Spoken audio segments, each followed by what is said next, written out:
नमस्कार, सादर जय जिनेन्द्र। आज हम बात करने जा रहे हैं भारत के प्रसिद्ध पर्व अक्षय तृतीया और उसके जैन धर्म से संबंध के विषय में। जैन धर्म में अक्षय तृतीया का क्या महत्व है, ये सारी बातें हम आज बात करेंगे। ये बात बहुत प्राचीन काल की है, तब की जब मानव सभ्यता का विकास प्रारंभ ही हुआ था। मानव जंगलों में रहने से शहरीकरण या ग्राम्यकरण की ओर प्रारंभ हुआ था। तब उस काल की बात है। उस काल में जब पहले मानव पेड़ों से या अन्य चीजों से प्राप्त फल आदि से अपने जीवन यापन कर लेते थे, परंतु धीरे धीरे जब वो पेड़ आदि खत्म होने लगे, उनसे वो फल नहीं मिलने लगे, तो कर्म आधारित मानवीय सभ्यता का प्रारंभ होने लगी। अभी हम उन पेड़ों के विषय में ज़्यादा नहीं जानना चाहते हैं, क्योंकि ये विषयांतर हो जाएगा। उन्हें कल्पवृक्ष भी कहा जाता है, क्योंकि वे कई प्रकार के फलों को प्रदान करते थे, जिनसे मानव की सुधा पुष्ट हो जाती है। तो आइए हम आते हैं वापस से अपने उसी मूल विषय पर। जब कर्म आधारित मानवीय सभ्यता की शुरुआत हो रही थी, उसी समय आदिनाथ, जिन्हें कि ऋषभदेव भी कहा जाता है, वह ऋषभदेव राजा थे। वस्तुतः शायद मानव सभ्यता के वे प्रथम राजा वही थे।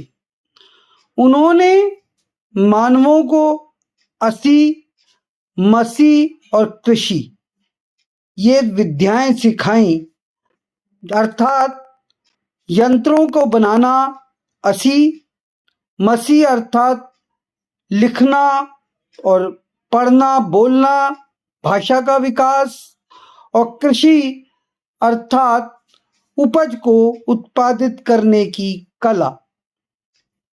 इन सब कलाओं को सिखाया, जिससे कि मानव सभ्यता की कर्म आधारित पद्धति और सभ्यता का विकास हुआ, जिससे ग्रामीकरण और नगरीकरण होते चले गए। इन सब के द्वारा मानवों को सिखा के और मानव सभ्यता का विकास करने के पश्चात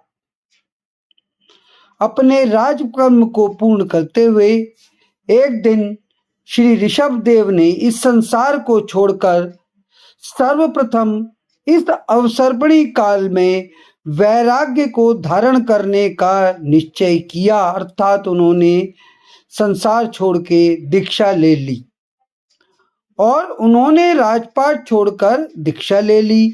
दीक्षा लेकर उन्होंने बेले की तपस्या कर पारने का निश्चय किया था। बेला अर्थात 2 दिन तक अन्न जल का त्याग करना। परंतु वे जहां कहीं भी आहार के लिए जाते, तो उन्हें कहीं भी सात्विक आहार अर्थात साधु के लिए सही आहार की प्राप्ति नहीं हुई। बहुत सी वस्तुएं अर्पित करने का लोग उनको कहते थे। बहुत से लोग तो श्री ऋषभदेव को देखते ही उन्हें स्वर्ण आदि बहुमूल्य वस्तुएं अर्पित करने का निवेदन करने लगते थे, परंतु ऋषभदेव चुपचाप वहां से चल लेते थे। कई लोगों ने उन्हें बहुमूल्य वस्त्र आदि भेंट करने की कोशिश करी, परंतु वह इन सब के प्रति निर्मोही हो चुके थे। कहीं कहीं लोग उन्हें पकवान आदि स्वादिष्ट आहार वहराने का भी प्रयत्न करते थे, परंतु वह निर्दोष आहार न होने से उन्होंने ग्रहण नहीं किया। इसी प्रकार एक एक कर 10, 20, 30 अर्थात दिन अर्थात 1 माह, उसके बाद 2 माह, 3 माह, 12 माह भी बीत गए और 12 माह के बाद 400 दिवस बीत जाने पर उन्हें एक अन्न का दाना भी आहार में प्राप्त नहीं हुआ। और इसी अनुक्रम में चलते हुए हस्तिनापुर में वे आए।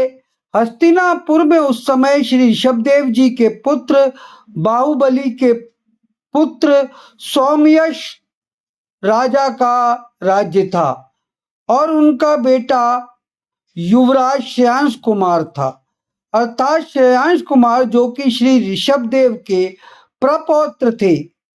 हस्तिनापुर में भी श्री ऋषभदेव को कुछ भी आहार प्राप्त नहीं हो रहा था। तभी अपने महल के गवाक्ष से श्रेयांश कुमार ने श्री ऋषभदेव को देखा।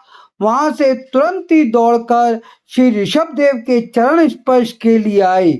वहीं उन्हें जाति स्मरण ज्ञान हुआ, अर्थात पूर्व भव का ज्ञान हुआ, जिससे उन्हें बोध हो गया कि किस प्रकार से साधु को निर्दोष आहार दिया जाना चाहिए।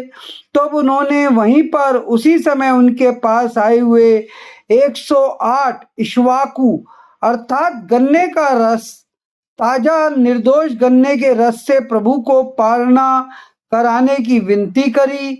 आहार को निर्दोष जानकर ऋषभदेव ने अपने दोनों हाथों की अंजलि बनाकर उनमें वह रस ग्रहण कर पारणा करा और इस प्रकार श्रेयांश कुमार ने इस अवसरमणि का प्रथम पारणा कराया। जिस दिन श्रेयांश कुमार ने श्री ऋषभदेव स्वामी को पारणा कराया वह अक्षय तृतीया का दिवस था। इसी को पावन मानते हुए जैन धर्म के श्रावक श्राविका वर्षी तप की तपस्या करते हैं, परंतु 1 वर्ष तक कोई भी बिना भोजन किए नहीं रह सकता। इसलिए 1 दिन में भोजन लेते हैं और 1 दिन व्रत करते हैं। इस प्रकार 2 वर्ष में वर्षी तप की तपस्या पूर्ण करते हैं और फिर अक्षय तृतीया के दिन ही पारणा करते हैं। इस प्रकार यह प्रथम तीर्थंकर श्री ऋषभदेव स्वामी के प्रति उनके अनंत भक्तिभाव को प्रदर्शित करता है। श्री ऋषभदेव भगवान के चरणों में कोटि कोटि वंदन करते हुए हम वर्षी तप के समस्त तपस्वी भाई बहनों का सुख साथा पूछते हैं और उनकी बहुत बहुत अनुमोदना करते हैं। और एक बात, जो भी हमारे तपस्वी जिन्होंने वर्षी तप किया है वे कमेंट सेक्शन में अपना नाम दे दें, या आपके किसी रिश्तेदार या जानकार जिन्होंने वर्षी तप की तपस्या करी हो उनका कमेंट सेक्शन में नाम और उनका शहर गांव का नाम लिखें, जिससे हम सब ये जान सकें और उनकी अनुमोदना कर सकें और अन्य लोगों को भी प्रेरणा मिले कि वे ऐसी महान तपस्या करें। धन्यवाद।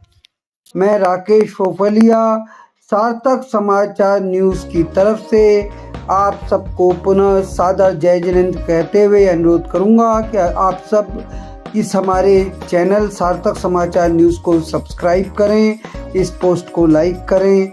धन्यवाद।